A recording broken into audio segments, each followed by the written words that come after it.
to, so if I'm rolling my left arm, you want to put your left foot in, okay?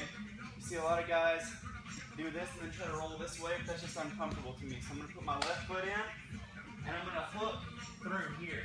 Alright, so this is the first step. Most people, when they're trying this for the first time, they're going to try to go like this and go ahead and put the lock all the way in. Right? That's going to make it harder to roll. Okay? So I just want you to go here, and then if you have to put the hand on the mat, that's fine. And then you're just going to roll and drop your legs, and then put your grip in and turn in. Okay? You want his head to be on your hip or your stomach. And this is where we'll stop from now. So the first thing I want you to work on, left foot in, or right foot in. Same side hooks. Roll, grip, and turn in. Alright, so match them up. This is what we'll work on first. To my chest. Okay? And you can feed this on through if you like, but this is the most important part. And now you don't have to explode and make a bunch of space. All you have to do is come over like this. And in theory, you know, once you get good at it, it'll be explosive and you won't land on your back. You'll land on your side already like this. So whenever you're doing it quick, it's almost like a weird cartwheel on your elbows. So like, see what I'm saying? Now I'll do solo drills by myself, where I just go like that on my elbows. So that's the idea right there. So everybody do it again. Keep it tight to your chest as you roll. And then once you get here, straighten and curl.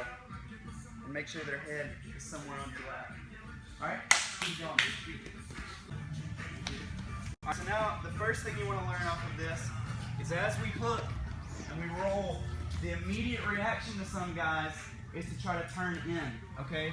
And if that happens, that's what we want. So he's going to turn in, we're going to keep waiting, he's going to try to get on top, right? And so when he does, that knee's going to come in. But right before he comes to his knees, we got a shot at his back. So go back. So as he turns, we put that knee in, we go here, we switch to the seat belt, we turn him out and put the other hook in. Does that make sense? Now if you let him come up all the way to his knees, you're going to have a problem. So you want to do it right before he comes up to his knees. So I roll, he turns in, my knee comes in, and now I would like for you, this knee right here, so everybody can see. I would like for you to be able to just bring this over, right? But if guys are defending sometimes, you know, maybe he knows it's coming, you may have to switch right here, right? But while you're drilling, just come over. This hook is what opens him up, okay? So you go down to the knee, you open him, and put your other hook in. And finish with your ear on his ear. Alright? One more time so you can see. Left leg, left arm, roll and turn in. Now immediately he's going to try to run. Boom, here. And that's it. And then finish here. Alright, let's go. He can still do it, but it's going to be really hard. And that's what gives you the shot to put your knee in. Right? So if you're having trouble with this, you need to think about two things. Keeping this straight and driving that knee first. Now I've got plenty of time. I mean, even if I couldn't turn him over, I can just come up on him. Right? If I can just get on top, maybe now I'll chair sit. Now that I got his neck, right? But keep your arms straight and drive that knee first. Let's keep going. So look, there's a reason why the seatbelt is the most important, okay? This is your goal at the end of the day. But this, the top control, is the most important. Alright? And here's why. If I just have hooks, okay, and he's defending his neck, I can't finish the fight right now. Does that make sense? Now if I have just a seatbelt and no hooks, I can finish the fight right now. If he lets go of defending, I can take his neck at any time. Right? But what most people think is that without the hooks you don't have any positional control, which is not true. If I've got my head tight and I've got my seatbelt right and he moves, the seatbelt goes with him. You see this? No matter where he goes, I can glue to him. But if I just have hooks, if he starts moving, maybe even I have like really bad control here, just move, don't even fight the hooks. The second he gets up to turtle, where am I going? I'm going off the front. Right? Even if I have both hooks and I'm trying to flatten him, I'm going off the front. But with a seatbelt, I don't even have to have the hooks. He can't toss me forward. See what I'm saying? So that seatbelt is the most important part, okay? The seatbelt and the seatbelt first. Number one reaction common, okay? So, when you roll on a guy, the most common reaction is for him to turn away, okay? Now, what a guy will do once he gets hip to that is he can't turn the other way. That's the big thing is what if he turns the other way? Well, he can't. Just turn the other way. There's the Kimura, right? So if he turns the other way, he's just done. And if that's not enough power, when he turns away, I can come up, right? So he's not gonna turn away if he knows what he's doing. Okay, so then what's the third option? He's not gonna do anything. He's just gonna lay there and try to fight this grip, right? So if he starts doing this kind of stuff, then we have other submissions from here. So the first one, you're just gonna shrimp away, go over his neck, and it's just gonna be an old school scissor choke right here, okay? Sometimes it's blood, sometimes it's wind. All you do is pinch your knees and straighten right there. It's very nasty.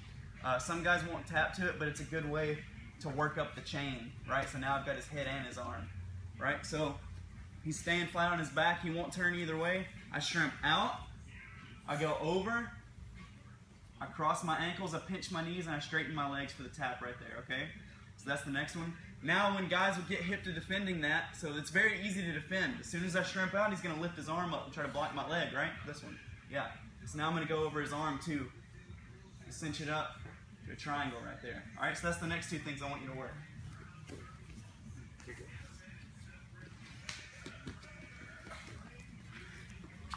So boom, he knows he doesn't want to turn in, he can't turn away, so he's going to try to fight the grip and stay flat on his back here.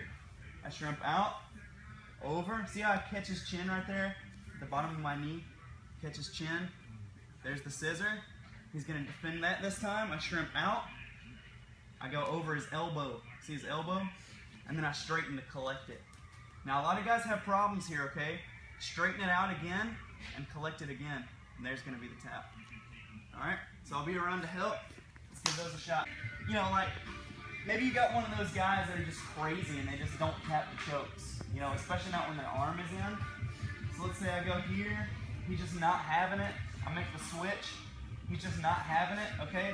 The great thing about this position is that I don't want you to let go of the arm anytime, because when this isn't working, you can straighten your legs and come up in one motion, like this, and now he can't defend the Kimura, right? Oh, wow. So now I'm going to pop it up to my chest, stab it in, roll my wrist, and use my whole body to turn out for the tap right there, okay? Now, you can do this without the choke, right? Like if at any time he's just not moving, or maybe let's say he does the dumb thing and turns the other way, you can just come up and now step over and you're good to go, right? But with that triangle, you may get the choke too. So I keep him here, I straighten him. To get up, I put the choke back in. You may finish the choke here now, right? But I don't really like that, so I'm gonna let loose, come here. And then if you know how, if you get the general gist of jiu-jitsu, anytime you get an arm isolated, you can take this as well, right? So, now you have 4 options from here, right? So the goal is just land this rolling Kimura. Just land it. This is going to give you something. You got the back, you got the scissor choke, you got the Kimura, you got the reverse triangle, right? And worst case scenario, you just come up. Alright, so you got a million options for this one position now. So if you can just roll on a dude, he doesn't have any good options, right? Alright, let's drill it.